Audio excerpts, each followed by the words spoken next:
அனைத்து நண்பர்களுக்கும் வணக்கம். ஒரு வழியா அண்ணாமலை அவர்கள் கட்சி தொடங்குவார்ன்னு பார்த்தா, இயக்கத்த தொடங்கிட்டாரு. வி த லீடர்ஸ் அப்படின்னு சொல்லி ஒரு இயக்கத்த ஓப்பன் பண்ணியிருக்காரு.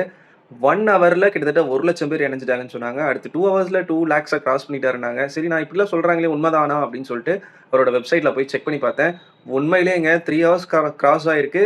3,00,000க்கு மேல மெம்பர்ஸ் ஜாயின் பண்ணியிருக்காங்க. வி த லீடர்ஸ் டாட் ஆர்கனைசேஷன்ல. டவுட்டா இருந்தா நீங்களும் அந்த வெப்சைட்குள்ள போய் பாருங்க. கண் கூட நீங்களே அத பார்த்து ப்ரூவ் பண்ணிக்கலாம். அது மட்டும் இல்ல, அண்ணாமலை அவர்கள் ஒரு விஷயத்த தெளிவா குறிப்பிட்டிருக்காரு. இயக்கம் அரசியலா கண்டிப்பா மாறும். அதாவது இயக்கம் அரசியல் கட்சியாக மாற்றப்படும். அத நோக்கி தான் நான் போயிட்டுருக்கேன் அப்படின்றத தெளிவுபடுத்தியிருக்காரு. இன்னொரு விஷயம் பார்த்தீங்கன்னா, அண்ணாமலை அவர்கள் ரஜினியுடன் கைகோர்க்கப் போகிறார் அப்படின்னு பல பேச்சுக்கள் அடிபடுது. ஒரு புறம் என்ன பேச்சு அடிபட்டிருக்கு அப்படின்னு பார்த்தீங்கன்னா, அண்ணாமலை அவர்கள் கூடிய விரைவில சீமான் அவர்களோட கூட்டணி வைக்கிறதுக்கும் வாய்ப்பு இருக்கு அப்படின்னு சொல்றாங்க. ஏன்னா பல மேடைகள்லயே அண்ணாமலை அவர்கள் சீமான் அவர்கள சமீப காலமா பாராட்டி வர்றதும் சரி, சீமான் அவர்களோட கருத்த ஏற்கிறதும் சரி, இவர்களோட கொள்கையும், என்னோட கொள்கையிலயும் பெரிய வேறுபாடு இல்ல.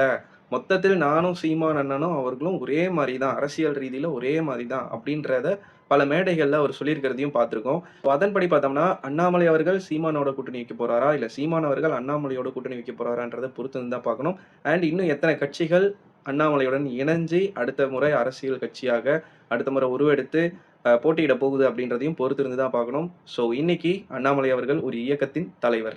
நாளை கட்சியோட தலைவர் ஆட்சிய பிடிக்கிறாரா? பொறுத்திருந்து பார்ப்போம். ஸோ மறக்காம இந்த மாரி நெறைய நியூஸ தெரிஞ்சுக்கிறதுக்கு வாய்ஸ் ஆஃப் இலியா சேனல சப்ஸ்கிரைப் பண்ணுங்க. நன்றி.